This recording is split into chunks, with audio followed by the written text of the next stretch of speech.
कांग्रेस कार्य समिति 22 अप्रैल 2025 को जम्मू और कश्मीर के पहलगाम में हुए भयावह आतंकी हमले पर गहरा शोक और कड़ी निंदा व्यक्त करती है। इस जघन्य हमले में 26 निर्दोष पर्यटकों की जान चली गई और 20 से अधिक गंभीर रूप से घायल हो गए। कांग्रेस कार्य समिति शोक संतप्त परिवारों के प्रति अपनी गहरी संवेदना प्रकट करती है और इस गहन पीड़ा की घड़ी में उनके साथ पूरी तरह से एकजुटता के साथ खड़ी है। यह कायराना और सुनियोजित आतंकी हमला, जिसकी साजिश पाकिस्तान द्वारा रची गई, हमारे गणराज्य के मूल्यों पर सीधा हमला है। हिंदू नागरिकों को जानबूझकर निशाना बनाना पूरे देश में भावनाएं भड़काने की एक सोची समझी साजिश थी।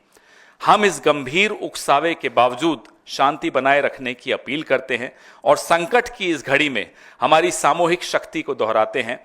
कांग्रेस कार्य समिति शांति की अपील करती है और सीमा पार आतंकवाद के खिलाफ दृढ़ता और एकता के साथ लड़ने के लिए भारतीय राष्ट्रीय कांग्रेस की दीर्घकालिक प्रतिबद्धता को दोहराती है।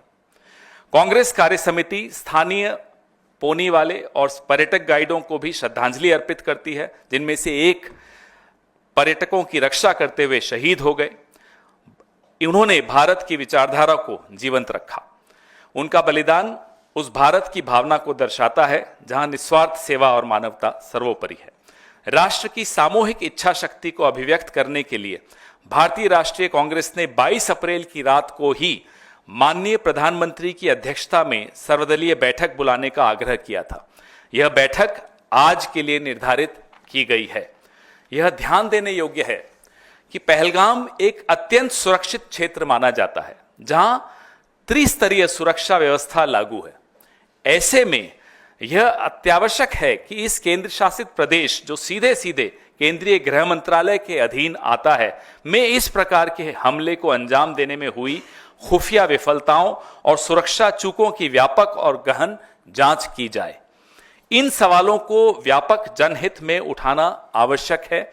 यही एकमात्र मार्ग है जिससे पीड़ित परिवारों के साथ न्याय होते हुए देखा जा सकता है।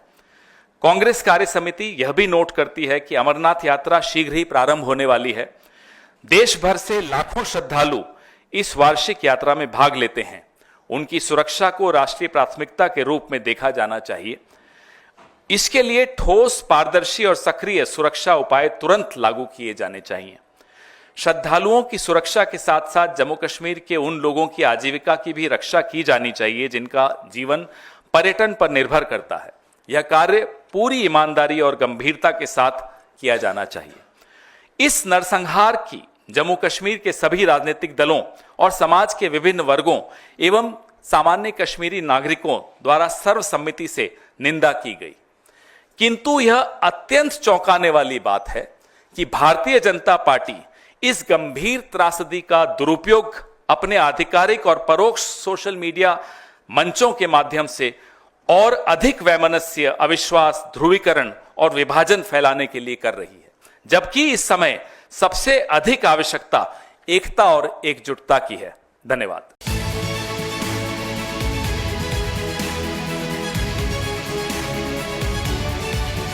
अब जन जन की बात जनमानस के साथ, केवल जन हिंदुस्तान के पास।